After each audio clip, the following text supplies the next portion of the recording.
¿Qué es esto? ¿Qué tiene el arma? Hay un problema. Como esto se nos escape de las manos, estamos jodidos todos. Es lo que dicen tener. ¿Tú qué cojones quieres? Salir de aquí con algo que valga la pena. সিনেমাটির শুরুতে আমরা স্পেনের ভ্যালেসিয়া শহরটিকে দেখতে পাই, যেখানে আমরা দেখতে পাই শহরটিতে বেশ কয়েকদিন ধরে ভারী বৃষ্টিপাত হচ্ছে। সেখানে আমরা স্যান্ড্রা নামের একজন ব্যাংক ম্যানেজারকে দেখতে পাই, যে এই ভারী বৃষ্টির মধ্যেও সে তার গাড়ি নিয়ে কাজের দিকে যাচ্ছিল। স্যান্ড্রা গাড়িতে বসে কাউকে ফোন করে জিজ্ঞাসা করছিল লিস্টে তার নাম আছে কিনা। আসলে ব্যাংকের অবস্থা কয়েক মাস ধরেই খারাপ চলছিল, তাই ব্যাংক থেকে সব কর্মীদের বাদ দিয়ে দেওয়া হচ্ছিল। ঠিক এই কারণেই স্যান্ড্রাও ভয় পাচ্ছিল লিস্টে তার নাম আছে নাকি। এবার কিছুক্ষণ পরে স্যান্ড্রা ব্যাংকে চলে আসে। সেখানে আসার পর স্যান্ড্রা দেখতে পায় বৃষ্টির কারণে ব্যাংকে এখনো কিছু সিকিউরিটি আসতে পারেনি।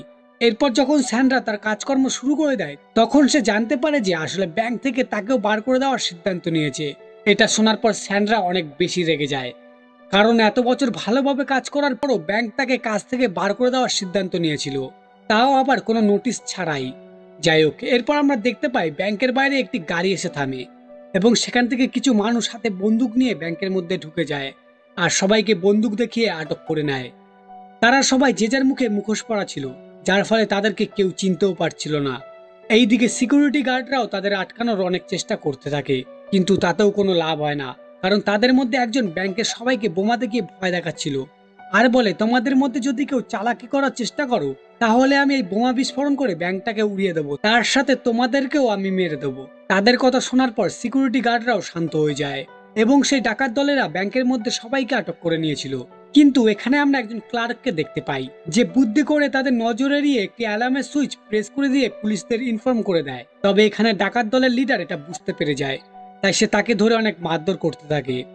এরপর লোকো নামের একজন ডাকাত সে তাড়াতাড়ি করে ব্যাংকের সমস্ত সিসিটিভি ক্যামেরা অফ করে দেয় এবং স্যান্ড্রাকে ধরে তারা অন্য একটি রুমের মধ্যে আটকে রাখে। অন্যদিকে বাইরে আমরা দেখতে পাই পুলিশ এসে পুরো ব্যাংকটাকে চারিপাশ দিয়ে ঘিরে নিয়েছে এবং একজন পুলিশ অফিসার তাদের কাছে ফোন করে তাদের সাথে বোঝাপড়া করার কথা বলতে থাকে। তবে এখানে ডাকাত দলের লিডার উল্টে পুলিশদের বলে, তোমরা যদি আটক হওয়া মানুষদের ছাড়াতে চাও তাহলে তোমরা আগে সরকারের সাথে বোঝাপড়া করো এবং তাদের বলো আমাকে আর আমার টিমদের জন্য বিদেশে যাওয়ার একটা ব্যবস্থা করতে, তাহলে আমরা কাউকেই কিছু করব না। অন্যদিকে আমরা দেখতে পাই একজন ডাকাত একটি মেশিন দিয়ে কিছু একটা খুঁজছিল, আর যখন সে সেটাকে খুঁজে পায় তখন সে সেখানে একটি বিশাল গর্ত বানিয়ে নেয়। তার উপর থেকে ঢাকনা খোলার পর সেখানে আমরা দেখতে পাই নিচ থেকে আগে থেকে একটি সুড়ঙ্গ বানানো ছিল। আসলে এটা ছিল চোরদের একটা পালানোর প্ল্যান, যা তারা আগে থেকেই করে রেখেছিল। মানে তারা এখান থেকে পালানোর জন্য আগে থেকে এই সুড়ঙ্গটা বানিয়ে রেখেছিল। এরপর তারা তাড়াতাড়ি করে সবকিছু রেডি করতে থাকে এখান থেকে পালানোর জন্য, যাতে পুলিশরা এখানে আসার আগেই তারা এখান থেকে পালাতে পারে। কিন্তু এখানে সব থেকে বড় প্রবলেমটা ছিল বৃষ্টি, কারণ শহরে এত পরিমাণ বৃষ্টি হয়েছে যে কারণে তাদের বানানো সুড়ঙ্গটিতে জল ভর্তি হয়ে গিয়েছিল। ঠিক এই কারণে তাদের অনেক কষ্ট হচ্ছিল ব্যাংক ডাকাতি করে সুড়ঙ্গ দিয়ে পালাতে। এটা তাদের কাছে হতাশাজনক একটি ব্যাপার, কারণ এই একটাই রাস্তায় ছিল যা দিয়ে তারা এখান থেকে পালাতে পারবে, কিন্তু সেটাও এখন জলে ভর্তি হয়ে গিয়েছিল। তারা চাইলেও আর কোথাও থেকে পালাতে পারবে না, কারণ বাইরেও পুলিশরা তাদের চারিপাশ দিয়ে ঘিরে নিয়েছিল। তারা একটা ভুল করলেই তারা সারা জীবনের মতো জেলের মধ্যে ভর্তি হয়ে যাবে। তারা যখন এইসব কথা বলছিল তখন সেখানে স্যান্ড্রাও ছিল। স্যান্ড্রা তাদের কথা খুব ভালোভাবে শুনছিল এবং তাদের কথা শোনার পর স্যান্ড্রা বুঝতে পারে ডাকাত দলরা কোনো না কোনো বিপদের মধ্যে পড়ে গেছে। স্যান্ড্রা এখানে একটা বুদ্ধি খাটায়, সে ডাকাত দলদের সাহায্য করে নিজেকে সেভ করতে চাইছিল, এমনকি ব্যাংকের ওপর বদলাও নিতে চাইছিল। স্যান্ড্রার কাছে এটাই একটা সুযোগ আছে যেটা সে হাতছাড়া করতে চাইছিল না। তাই স্যান্ড্রা ডাকাতদের একটা অফার করে আর বলে, আমি তোমাদের এই ব্যাংকের সব থেকে দামি লকারটির খোঁজ দিতে পারি, যেটা তোমরা খুব সহজেই লুট করতে পারো। তবে একটা শর্ত আছে, এর জন্য তোমাদের আমাকে ছাড়তে হবে এবং সেই লকারের মধ্যে যা থাকবে তার 10% আমাকে দিতে হবে। এখানে স্যান্ড্রা ডাকাত দলের সাথে যোগ দেওয়ার প্ল্যান করছিল। স্যান্ড্রার কথা শোনার পর ডাকাত দলের লিডারের মনে হয় স্যান্ড্রা কোনো চাল খাটাচ্ছে, তাই গ্যালাকর স্যান্ড্রার উপর বন্দুক তাক করে। আর যখন গুলি চালাতে যাবে তখনও স্যান্ড্রা বন্দুকের সামনে একই কথা বলে যাচ্ছিল। স্যান্ড্রার কথা শোনার পর গ্যালাকরের বিশ্বাস হয়ে যায় স্যান্ড্রাকে। এরপর স্যান্ড্রা 314 নম্বর লকারটির কথা বলে, যেখানে সোডিয়ানো নামের একজন নেতার কিছু দুর্নীতির পেপার ছিল। আর এই পেপারগুলি এতটাই দামি ছিল, যদি এই পেপারগুলি একবার পাবলিক হয়ে যেত তাহলে সেই নেতা তো যেতই, তার সাথে সাথে পুরো দেশের মধ্যে একটা দাঙ্গা লেগে যেত এবং এই পেপারের জন্য সেই নেতা সবকিছু করতে রাজি ছিল। এরপর আমরা দেখতে পাই ডিল অনুযায়ী গ্যালাকর একটি লকার ভেঙে তার মধ্যে থেকে হীরার নেকলেস বার করে স্যান্ড্রাকে দিয়ে দেয় এবং কথা অনুযায়ী স্যান্ড্রা সেই লকারের ব্যাপারে বলতে থাকে। আর তখন আমরা দেখতে পাই সোডিয়ানোর হয়ে কাজ করা একটি সিকিউরিটি গার্ডকে, যার নাম ছিল ফারান। সে জানতে পারে তাদের বিরোধী পার্টির কোনো একটি নেতা সোডিয়ানোর বিরুদ্ধে কিছু ডকুমেন্টস এক জায়গায় করেছিল, আর সেই ডকুমেন্টসগুলি লুকিয়ে রাখা হয়েছিল সেই ব্যাংকের মধ্যে, যেখানে এখন ডাকাতি চলছিল। আর যদি একবার সেই ডকুমেন্টসগুলি পাবলিক হয়ে যায় তাহলে সোডিয়ানো তো পুরো ধ্বংসই হয়ে যাবে, তার সাথে সাথে তারাও। তাই সোডিয়ানোর সেই সিকিউরিটি গার্ড বলে, যে করেই হোক আমাদের লকারটিকে সেভ রাখতে হবে তাদের কাছ থেকে। তবে সেই লকারের মধ্যে কি আছে তারা এখনো পর্যন্ত কিছুই জানে না, তাই এই কারণে খুব তাড়াতাড়ি লকারটিকে তাদেরকে সেভ রাখতে হবে। ফারান কিছু করতেই যাবে তার আগে ব্যাংকের মধ্যে থাকা ডাকাতরা সব লকারগুলি ভেঙে কাগজপত্র লুট করে নিয়ে সেখান থেকে পালিয়ে যাওয়ার ব্যবস্থা করছিল। এরপর তারা সবাই সেই সুড়ঙ্গের মধ্যে, মানে জলের মধ্যে নেমে যায় সব লুট করা জিনিসপত্র নিয়ে। সেখানে আমরা দেখতে পাই যখন তারা সামনের দিকে যাচ্ছিল তখন জলের স্রোত এত বেশি বেড়ে গিয়েছিল যার ফলে তারা সামনের দিকে এগোতেই পারছিল না। তাই তারা সব জিনিসপত্র না নিয়ে যাওয়ার প্ল্যান করে, কিন্তু তাতেও কোনো লাভ হয় না, মানে তারা তবুও সামনের দিকে যেতে পারে না। এত কিছু হওয়ার পর তারা সকলেই অনেক ভয় পেয়ে গিয়েছিল, যা আমরা এখানে স্পষ্টভাবে দেখতে পাচ্ছি। যাই হোক, এরপর তারা সামনের দিকে না যেতে পেরে আবারও বাধ্য হয়ে ব্যাংকের মধ্যে চলে আসে। ততক্ষণে আমরা জানতে পারি ফারান অলরেডি পুলিশ অফিসারদের অর্ডার দিয়ে দিয়েছিল ব্যাংকের মধ্যে থাকা সকল ডাকাতদের মেরে দেওয়ার জন্য। তবে যখনই পুলিশ অফিসাররা ব্যাংকের মধ্যে যাবে তখনই হেড অফিসারের নজর তাদের দিকে পড়ে, এবং সে কিছুতেই বুঝতে পারছিল না যে তারা কার অর্ডারে এমন সিদ্ধান্ত নিয়েছে, কারণ সে এখনো পর্যন্ত কোনো রকমের অর্ডার দেয়নি। আর কিছু সময় পর যখন ফারানের লোকজন পুলিশ অফিসারদের নিয়ে ব্যাংকের মধ্যেই যাবে তখনই সেখানে জেমি নামের একজন লিডার চলে আসে এবং ফারানকে এই মিশনটি বন্ধ করতে বলে। সে আরো বলে এই মিশনটি বন্ধ করা খুব জরুরি, কারণ যারা ডাকাতি করতে ভিতরে গেছে তাদেরকে আমিই পাঠিয়েছি। আসলে জেমি সেই লকারের ব্যাপারে আগে থেকেই জেনে গিয়েছিল, তাই সে ডাকাত গ্রুপদের সেই পেপারগুলি চুরি করতে পাঠিয়েছিল সেখানে। তবে এখানে জেমির কথা শোনার পর তার সহকারীরা অনেক রেগে যায় তার উপর, কারণ জেমি যদি পেপারগুলি হাতে পেয়ে যেত কোনো ডাকাতির প্ল্যান ছাড়াই, তাহলে সে পেপারগুলি নিয়ে তাদেরকে ব্ল্যাকমেল করতে পারত এবং তাদের সবাইকে ভয় দেখিয়ে জেমি তাদের কাছ থেকে কিছু ফায়দা তুলতে পারত। এরপর ফারান তাদের দুজনকে শান্ত হতে বলে। সে বলে, এখন আমাদের ফাইট করার সময় না, তোমাদের এমন পরিস্থিতিতে শান্ত হয়ে থাকতে হবে এবং মাথা ঠান্ডা করে সেই ডকুমেন্টগুলি বাইরে বার করে নষ্ট করে দিতে হবে। এরপর তারা সিদ্ধান্ত নেয় যে তারা এমন একজন লোককে খুঁজে বার করবে যে এই কাজটি করতে পারবে। এইদিকে আমরা দেখতে পাই ব্যাংকের মধ্যে থাকা ডাকাত দলেরা কিছুই বুঝতে পারছিল না যে তারা এখান থেকে কি করে বাইরে বার হবে। তারা এখানে চুরি করতে এসে নিজেরাই ফাঁদে পড়ে গিয়েছিল। অন্যদিকে ডাকাত দলের হেড যখন জানতে পারে স্যান্ড্রা ইনফরমেশন দেওয়ার জন্য হীরের নেকলেস নিয়েছে, তখন সে স্যান্ড্রাকে ধরে নিয়ে এসে তার উপর টর্চার করতে থাকে নেকলেসটি নেওয়ার জন্য। কিন্তু এখানে আমরা জানতে পারি স্যান্ড্রা এতক্ষণে হীরের নেকলেসটিকে ভেঙে সব গিলে নিয়েছিল। অন্যদিকে আমরা লোককে দেখতে পাই যে কিনা দেখতে চাইছিল আসলে সেই ড্রাইভের মধ্যে এমন কি আছে যার জন্য এত কিছু।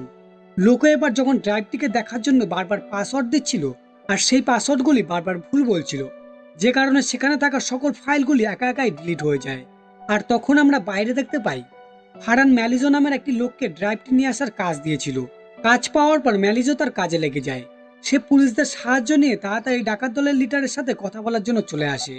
সেখানে আসার পর তারা লিডারকে শান্ত হতে বলে এবং বলে, তুমি যদি আমাকে সেই ড্রাইভটি দিয়ে দাও তাহলে আমি তোমাকে আর তোমার সাথীদের এখান থেকে মুক্ত করে দেব, কোনো ঝামেলা ছাড়াই। কেউ কিছুই বুঝতে পারবে না এখানে কি হয়েছে। এরপর দেখা যায় তাদের কাজের সুবিধার জন্য সেখানে থাকা সব পুলিশ অফিসারদের সরিয়ে দিয়েছিল এবং তাদের নিজেদের স্পেশাল ফোর্স নিয়ে আসে যারা তাদের কথা মতোই কাজ করবে।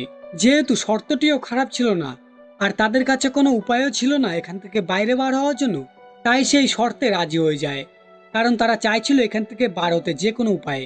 এরপর ব্যাংকের ভিতরে গিয়ে সে যখন জানতে পারে লোকের জন্য সব ফাইলগুলি ডিলিট হয়ে গেছে, তখন সে অনেক হতাশ হয়ে যায়, কারণ এটাই একমাত্র রাস্তা ছিল এখান থেকে পালানোর।